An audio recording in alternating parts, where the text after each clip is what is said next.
what happened in 1980 in the United States with regards to research, invention, university and private partnerships, and what benefit it gave as you have observed since then?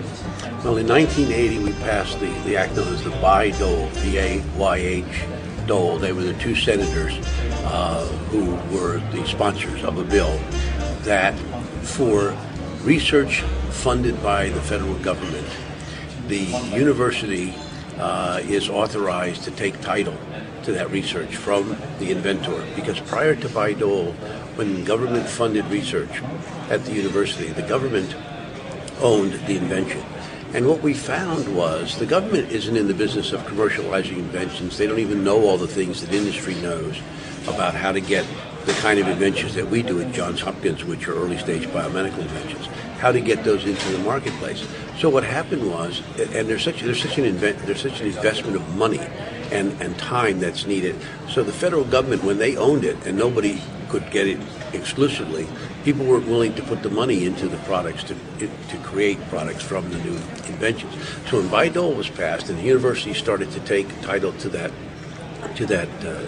research and those inventions, it created the industry known as university technology transfer, and that industry has been very successful. Today there are more than 4,000 companies that have been created.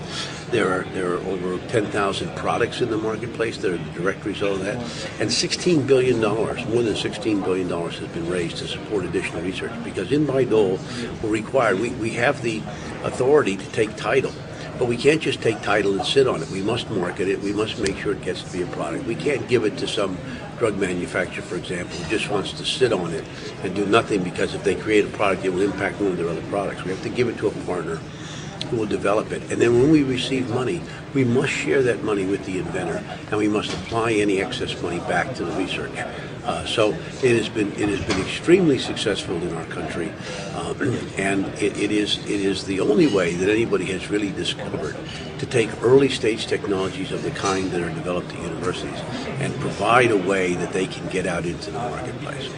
The level of innovation and the level of applied innovation in the marketplace in the U.S. is almost unparalleled in the rest of the world.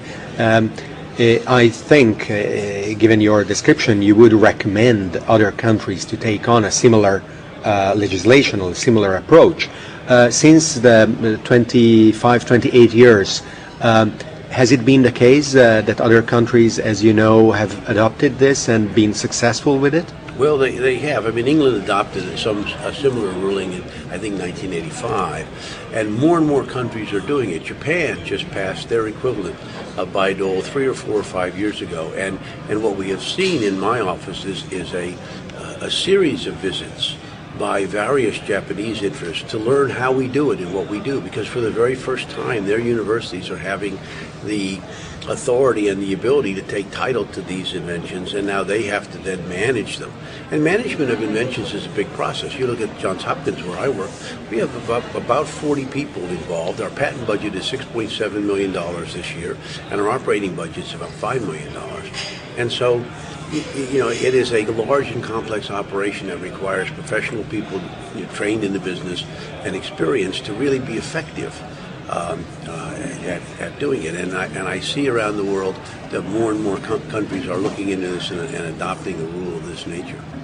Bayh-Dole represented an evolutionary step in the way people do research and invention, and that the fruits of these are being then applied for the benefit of society.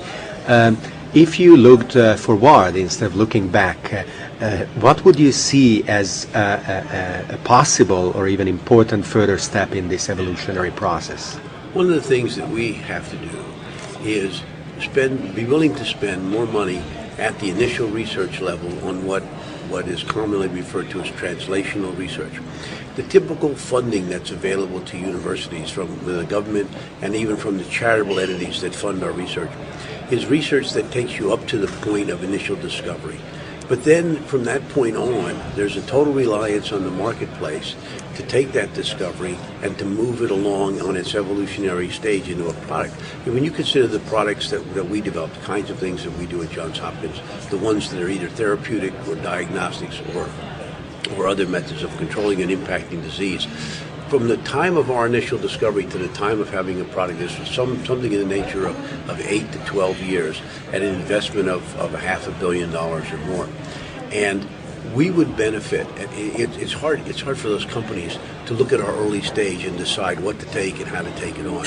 We would benefit greatly from both federal funding and charitable institution funding, and even some industry funding in areas that they're interested in, of small amounts of additional money, because it doesn't take very much, to take a product from the early discovery stage to move it along to where you can really see if this product is worth putting in additional development money and get business interested.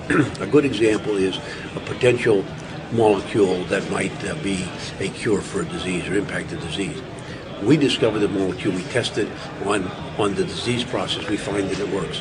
But then you need to have some animal studies, you need to have some toxicology studies before you can typically get even a small startup company interested in licensing that and moving it along. So many discoveries at universities that could be the next breakthrough don't get anywhere for lack of $250,000 to $350,000, and we need more of that. That would be a big difference in how we do business, I think. Thank you very much. You're welcome.